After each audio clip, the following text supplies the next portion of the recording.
Our current economic models are built linearly.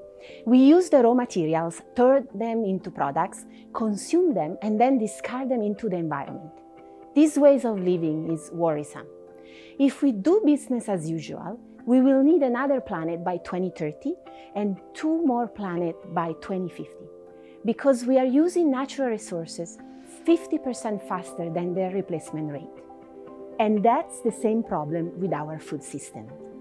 One single meal requires 800 liters of water and 10 kilos of topsoil. The UN estimates that we are left with only 60 more years of topsoil, which is critical for plants to grow and is our second largest carbon bank after oceans.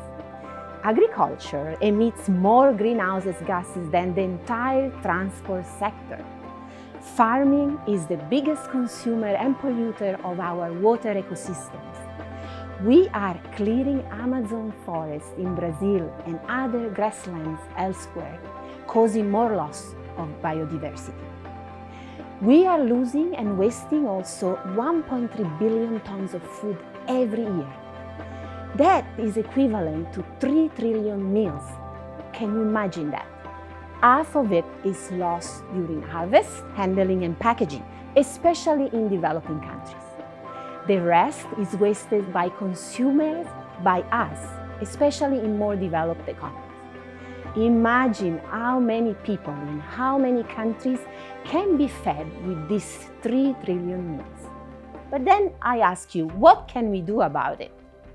Our commitment at ADB is to support the circular agriculture and agri-food value chains.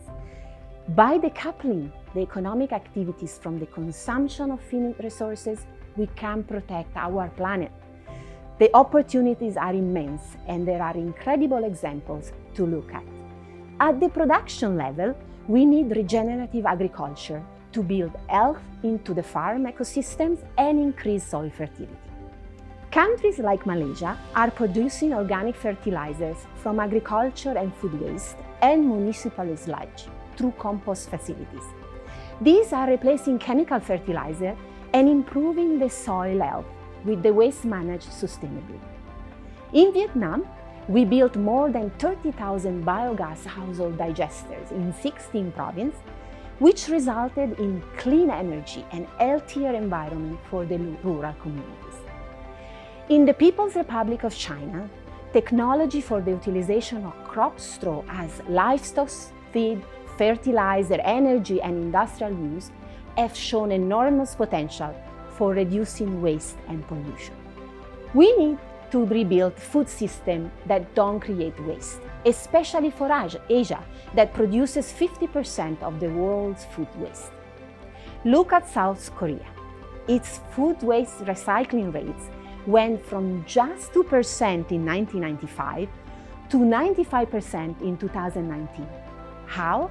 As per the government program, households are charged for each bag of wasted food they produce. There are smart bins that weigh residents' food waste and charge them on the spot. Or look at Mongolia, where we are supporting the municipality of Ulaanbaatar to conduct food waste recycling with community participation and to provide them opportunities for new businesses and jobs, particularly for the poor. Look also at China. It has half of the world's online food deliveries and discarded approximately 37 billion single-use plastic containers in 2020, from 18 billion in 2016. Even there, the private food companies are now looking for ways to develop new materials for edible, reusable, or shared cutlery and containers. But the third and often overlooked important ingredient to make circularity work is human behavior, is us.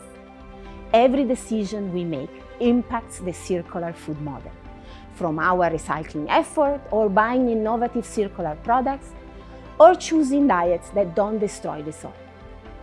Choosing locally sourced and indigenous crops, eating down the food chain, and seeing how much we leave behind as food waste matters. In our developing member countries, we are trying to raise public awareness on resource scarcity and environmental challenges of waste. What alternate future can we possibly create with circular agriculture? If carried out extensively, the circular economy could potentially reduce consumption of new materials by half by 2050. If we stop producing food that we don't eat, we can save the land, water, and energy used to make it, reducing overall existing carbon emission by as much as 6 to 8%. But the question is, who will do it?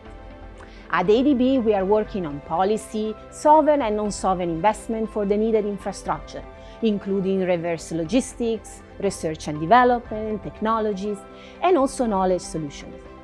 But while this is necessary, it is not sufficient. We also need a collaborative approach to make it work. We need the farmers, the food companies, the logistics service providers, retailers, and consumers to work together. It is on you, me, and everyone. Join us in our effort to make circular agriculture a reality.